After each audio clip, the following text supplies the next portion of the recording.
Alors, dans l'actualité de ce lundi, cette première journée de la semaine, cette première semaine du mois de mai également, quand même, on a eu une belle fin de semaine. J'espère que vous en avez profité. Moi, hier, c'était le tournoi provincial, je vous en ai parlé, du Salon de quilles Loi-Blanche. Il y avait du monde là en fin de semaine.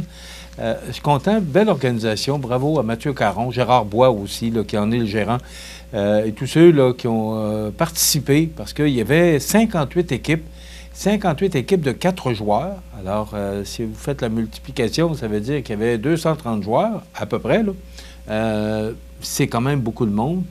C'est des retombées économiques parce que, bon, ces gens-là sont venus manger au prix de l'essence.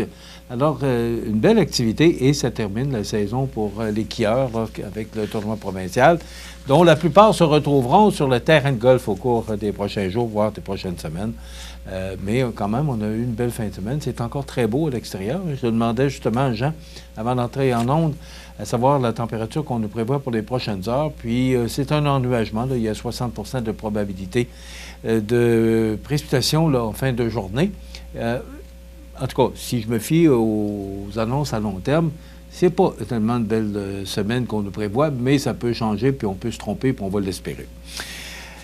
Montmagny qui modernise ses infrastructures, un chantier majeur s'intensifie sur la 3e avenue. Bon, ça fait des années là, que Montmagny procède à la réfection de ses travaux d'aqueduc et d'égouts. Et là, on est rendu coin de la 3e avenue et de la Saint-Jean-Baptiste, donc une partie de la Saint-Jean-Baptiste ouest et une partie de la 3e avenue. Là. Et on dit que ça va changer considérablement là, la circulation dans ce coin-là. Il va y avoir aussi du dynamitage pour commencer les travaux. Donc, les gens qui sont concernés ont été avisés par écrit par la Ville de Montmagny qu'il y aurait des travaux de dynamitage qui seraient effectués dans ce coin-là. Ça commence aujourd'hui, donc les travaux qui débutent aujourd'hui, donc aussi bien là, vous préparez. Il n'y a pas de crainte, là, c'est pas un tremblement de terre, mais on doit dynamiter un peu là, pour être capable de se rendre aux infrastructures d'égouts et d'aqueduc. Ça fait quand même des années que c'est fait. Je ne sais pas, j'aurais dû poser la question à la mairesse la semaine passée, savoir comment avancent ces travaux-là, parce qu'on a débuté dans l'est de la ville, et là, on poursuit les travaux jusque dans l'ouest. On doit achever parce qu'on en a fait quand même passablement depuis des années.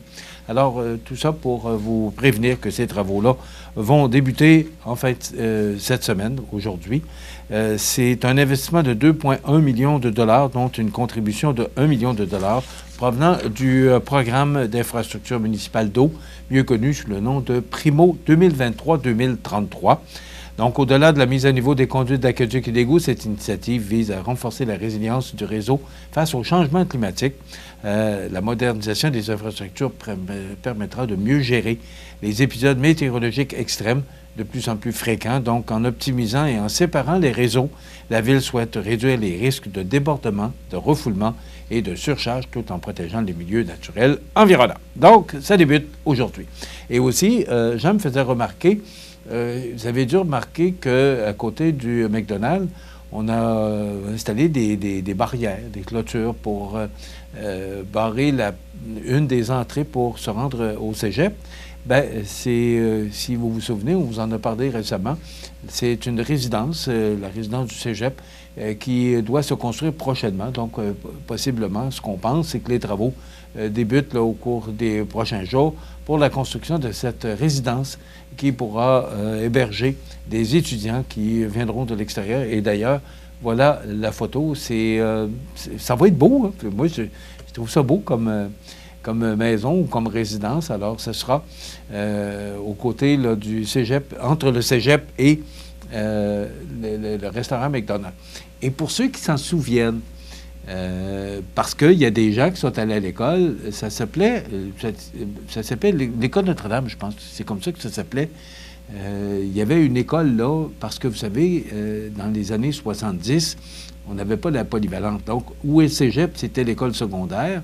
Il y avait des classes qui étaient données, des cours donnés au couvent. Il y avait l'externat classique dans le temps, qui est devenu maintenant le parc du souvenir. Il y avait des cours qui étaient donnés au sous-sol de l'église Saint-Thomas. Il y avait des cours qui étaient donnés, attendez un petit peu, je pense que ça fait le tour. Et là, quand on a commencé la construction de la polyvalente, qui a été inaugurée fin des années 73-74 dans ce coin-là, et là, on a pris tout ce monde-là et on a pris aussi des gens de Saint-Paul. Puis il y avait 3500 étudiants. J'étais là à ce moment-là, je peux vous dire qu'il y avait du monde. Et là, on a procédé à la destruction de l'externat classique. On a procédé à la destruction de l'école Notre-Dame. Le couvent aussi, sous le règne de Gilbert Normand. Alors, ça a changé beaucoup l'allure ou comment je pourrais dire, donc ça a changé le paysage écolier, donc la polyvalente qui est arrivée.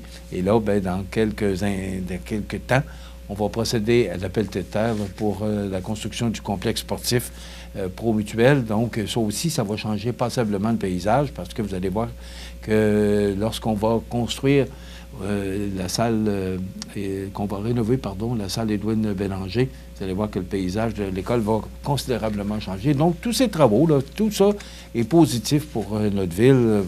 On est bien contents. Bon, le CI3S de Chaudière-Appalaches qui franchit une étape importante pour améliorer l'accès aux soins en milieu rural avec l'inauguration d'un nouveau modèle de clinique de première ligne dans Bellechasse-Sud. Implanté à la fois au CLSC de Saint-Lazare de Bellechasse et dans les installations de la coopérative santé des Monts-Bellechasse, cette clinique repose sur l'expertise des infirmières et infirmiers praticiens spécialisés, mieux connus sous l'acronyme de IPS. Donc, ces professionnels assureront la prise en charge complète des patients, incluant le suivi à long terme, une approche qui promet d'améliorer la continuité des soins. C'est une sacrée belle initiative, cette clinique, qui offrira des consultations avec ou sans rendez-vous pour des problèmes de santé mineurs, 7 jours sur 7, incluant en soirée et les fins de semaine. Donc, ça va aider à désengorger nos urgences à l'hôpital. Donc, c'est une bonne nouvelle. La ministre de la Santé, Sonia Bélanger, qui souligne que cette initiative s'inscrit dans une volonté de proposer des solutions concrètes adaptées aux réalités locales tout en intervenant plus rapidement auprès des personnes vulnérables. Donc, c'est une bonne nouvelle des IPS, une équipe interdisciplinaire composée de professionnels tels que physiothérapeutes, ergothérapeutes, nutritionnistes et travailleurs sociaux qui viendront soutenir l'offre de services. Donc, un modèle innovant qui vient renforcer l'offre de soins existante en Chaudière-Appalaches tout en misant sur une approche de proximité et une meilleure utilisation des ressources professionnelles. Vendredi dernier, la ville de Montmagny amorçait un nouveau chapitre de son développement touristique avec le dévoilement officiel de sa nouvelle image de marque intitulée « Ce côté du paradis ». Donc, c'est à la bibliothèque de Montmagny que ça s'est passé. Donc, tout ça s'inscrit dans le plan d'action en développement touristique 2024-2028, démarche qui va bien au-delà d'un simple exercice visuel. On propose une véritable expérience à vivre, invitant citoyens et visiteurs à redécouvrir Montmagny à travers une approche sensible et personnel. Bon, Montmagny, on ne se le cachera pas, là. C'est une belle ville. C'est un beau coin de pays. On a le fleuve, la rivière du Sud, les montagnes de l'autre côté, sur la rive nord. C'est vraiment un beau coin de pays. Il y a le bassin, il y a les croisières à Berthier. Donc, il y a des musées. Il y a tellement de choses à voir. Mais il faut le dire qu'on a des choses à voir. Puis je pense que le fait d'arriver avec cette image, cette nouvelle image là, du côté touristique, bien, ça va inciter les gens à venir nous visiter. Puis là, bien, avec 2 piastres du litre, ou presque, là, c'est 91 ce matin, bien, c'est une belle initiative pour inciter les gens à rester chez nous et à visiter ou à redécouvrir Montmagny. Donc, le slogan « Ce côté du paradis » évoque un lieu à la fois exceptionnel, accessible, un espace où l'on peut ralentir et savourer les plaisirs simples, met en lumière une expérience intime du territoire où chaque visiteur peut trouver son propre équilibre entre détente et découverte. Et enfin, les enjeux régionaux étaient au cœur d'une rencontre stratégique tenue récemment entre le député de Côte-du-Sud, Mathieu Rivet, et les élus de la MRC de Kamouraska, l'activité qui s'est déroulée en présence du ministre responsable des régions, Mathieu Lévesque, dans un climat marqué par la collaboration et l'écoute. Donc, cette rencontre qui a permis de renforcer les liens entre les représentants municipaux et le gouvernement, tout en mettant en lumière des priorités communes.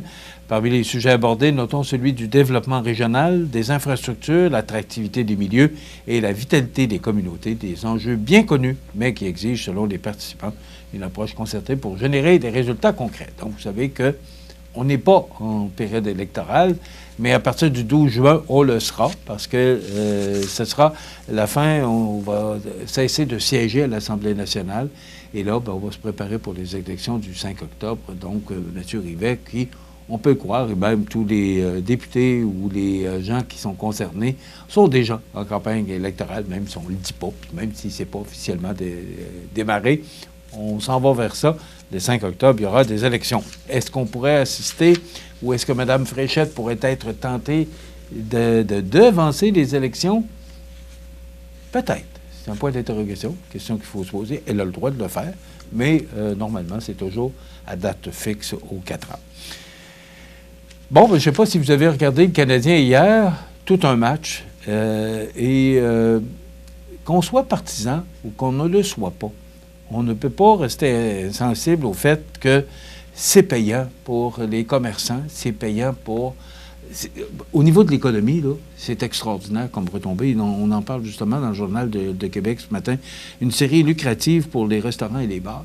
Mais là, ça donne une chance aux gens, parce qu'ils vont y avoir une deuxième chance, parce que le Canadien a éliminé le Lightning de Tampa Bay et là, va se présenter contre les Sabres de Buffalo. Bon, on disait que... la plupart, vous allez dire que les commentateurs partisans du Canadien donnaient 6 ou 7, en 6 ou 7 matchs, la victoire du Canadien. Mais les gens n'osaient pas trop se prononcer. Parce que le Lightning du Tampa Bay, qui sont dirigés par un excellent entraîneur qui est John Cooper, c'est tout un club et ils l'ont prouvé parce qu'ils ont gagné la Coupe Stanley pendant plusieurs années. Donc, c'était pas facile pour le Canadien, mais bravo. Mais ce qu'on regarde quand on est moins partisan, c'est de voir le nombre de lancers par le Canadien versus le nombre de lancers par Tampa Bay. Bien, on comprend bien que c'est Jacob Dobèche qui a contribué à la victoire du Canadien. Le Canadien qui a lancé 10 fois sur Vasilevski. Alors que je pense que c'est une trentaine de lancers sur Dobèche. Et donc, Dobèche qui a fait le travail. Ben voilà. Et là, maintenant, le Canadien va affronter les Sabres de Buffalo. Ça va être, pardon, il n'y a pas de liaison là, ça va être toute une série parce que les Sabres de Buffalo, qui l'année passée n'étaient même pas du calendrier des séries, et là, cette année, ça va être une belle série. Ça va être difficile pour les deux équipes. Mais peut-être que Buffalo va tirer son épingle du jeu. Mais regardez ce que le Canadien a fait. Donc, c'est toujours sur la glace que ça se joue. C'est cliché ce que je vous dis là, mais c'est comme ça que ça se passe. Alors, tout ça est à suivre. Une belle série qui commence mercredi soir et vendredi soir à Buffalo. Après quoi, les joueurs du Canadien rentreront à la maison pour le match 3 et 4. Bon, régionalisation des jobs dans la fonction publique et retour au bureau obligatoire ne font pas bon ménage. Des fonctionnaires de partout au Québec sont maintenant forcés de passer des heures sur la route pour se brancher en réunion virtuelle toute la journée. Ce qu'on dit, c'est que les fonctionnaires, là, avec la demande du gouvernement que les travailleurs de la fonction publique rentrent au bureau pour 3 jours au lieu de 2, bien, ça ne fait pas le plaisir de plusieurs parce qu'on dit, bien là, ça donne quoi, là? Je suis à la maison, en télétravail, et je fais des rencontres sur ordinateur, là, de Teams puis Zoom. Ce sont des rencontres qu'on peut faire par ordinateur et on peut parler avec les gens qui sont un peu partout sur la planète, puis on n'a pas besoin de se déplacer. Mais là, on a demandé de faire 3 jours au bureau et 2 jours à la maison. Et là, ça ne fait pas le bonheur parce qu'on dit, ben, ça va donner quoi d'être 2-3 heures dans le trafic et de faire... de me rendre au bureau puis faire exactement la même chose que je faisais à la maison. Alors, ça ne fait pas le bonheur de tous. Donc, ces gens-là qui reprennent le collier ce matin au bureau 3 jours sur 5. Et ça, c'est au provincial et au fédéral, c'est 4 jours sur 5. Mais ils ne sont pas plus heureux. Le temps passe quand même assez rapidement. 115 000 $ pour aider M. Legault dans sa nouvelle vie de citoyen. Ben moi, je suis content pour lui, pour M. Legault. Le gouvernement du Québec, avec tout près de 10 milliards de déficit cette année, octroie un contrat de 115 000 à une firme de marketing qui ne se prend pas pour un 7-up flat. C'est comme ça que c'est dit sous la plume de Gabriel Côté ce matin, afin de soutenir l'ex-premier ministre François Legault dans sa nouvelle vie et de gérer ses médias sociaux pendant 1 an. On dit que Philippe Couillard avait bénéficié aussi de cet avantage-là. On sait que M. Legault demeure député jusqu'aux prochaines élections. Il est député de l'Assomption. Il sera là jusqu'aux prochaines élections. Et aussi, M. Legault va bénéficier d'une prime de départ de 300 000 $. Donc là, ben, c'est 115 000 qu'on donne à M. Legault pour l'aider à passer là, de vie de premier ministre à vie de député simple. Donc, la loi sur l'exécutif prévoit en effet qu'un ancien premier ministre peut bénéficier de certains services offerts afin de faciliter la transition suivant la fin de ses fonctions, a expliqué un porte-parole du ministère du Conseil exécutif en réponse aux questions du Journal de Québec. Donc, voilà, M. Legault, là, qui est depuis le 12 avril député, et il va rester là jusqu'à la fin de son mandat. Ce matin, on apprenait qu'il y a la marine américaine va aider des navires à traverser le détroit d'Ormuz. Je ne sais pas exactement, j'ai pas pu voir tous les commentaires à ce sujet-là. Il semblerait que l'Iran n'est pas très heureux de tout ça. Ça peut, est-ce que ça, le conflit est en train de se régler ou est-ce qu'on négocie? On sait qu'en fin de semaine, l'Iran a fait une nouvelle proposition à M. Trump ou à Washington. Et M. Trump disait, ouais, je ne suis pas sûr que je vais l'accepter. Mais pourtant, l'Iran fait des propositions. Et on ne sait pas ce que ça comporte, les compositions, mais sauf il va falloir qu'à un moment donné, ce qui se passe avec le détroit d'Ormuz, il va falloir débloquer parce que là, on commence à manquer de kérosène. Et tout ça fait disparaître une entreprise, Spirit Airlines, qui disparaît. Et les prix qui grimpent aussi, un ne va pas sans l'autre. Donc, il va falloir qu'à un moment donné, ce conflit-là se règle, ou au moins qu'on puisse débloquer le détroit d'Ormuz et qu'on puisse négocier. Ce qui serait préférable, c'est que le président de l'Iran et le président des États-Unis s'assoient. Pas sûr que ça peut se réaliser, mais ce serait je pense, la meilleure des solutions, c'est qu'un face-à-face, puis à partir du moment où on se rencontre, on sort de là, puis le problème est réglé. Et là, on paye 1,91 $ ce matin, qu'on affichait le prix à la pompe. Et ça, avec la taxe d'accise là, qui est supprimée pour jusqu'au 7 septembre. Et pourtant, ça ne paraît pas beaucoup. Ça a apparu à partir du moment où c'est rentré en vigueur. Mais là, le baril, je pense qu'il est aux alentours de 118 $. C'est quand même très élevé. Mais selon les analystes, le prix du pétrole devrait baisser au cours des prochains mois. Ne demande que ce conflit-là se règle pour que l'on puisse retrouver un prix à la pompe qui soit beaucoup plus normalisé. Donc, aussi l'OPEP, l'Organisation des pays exportateurs de pétrole, qui, à partir d'aujourd'hui, augmente leur production. Donc, ça aussi, ça peut être un facteur qui puisse aider à faire diminuer le prix du pétrole, le prix du baril. Et aussi, bien, si le prix du baril diminue, bien, le prix à la pompe, on va s'en ressentir, bien sûr. Donc, on va espérer que tout ça se règle, mais Spirit Airlines qui disparaît du paysage aérien, donc c'est la baisse de la concurrence qui crée un impact, bien sûr. Bien voilà, ça résume pas mal l'actualité de ce lundi. Bien sûr, il y aura bien d'autres choses qui vont se passer au cours d'aujourd'hui, de cette journée d'aujourd'hui, pour vous en parler demain. Demain, justement, dans notre émission, on vous propose une entrevue réalisée avec Harold Bouffard, qui est président de Marchands de Bonheur, qui vient nous parler de sa loterie moitié-moitié pour leur festival rétro qui aura lieu au mois d'août. Donc, on sait que la Marchand de Bonheur donne et aide des enfants en difficulté. Mais voilà, ça complète. Bon lundi.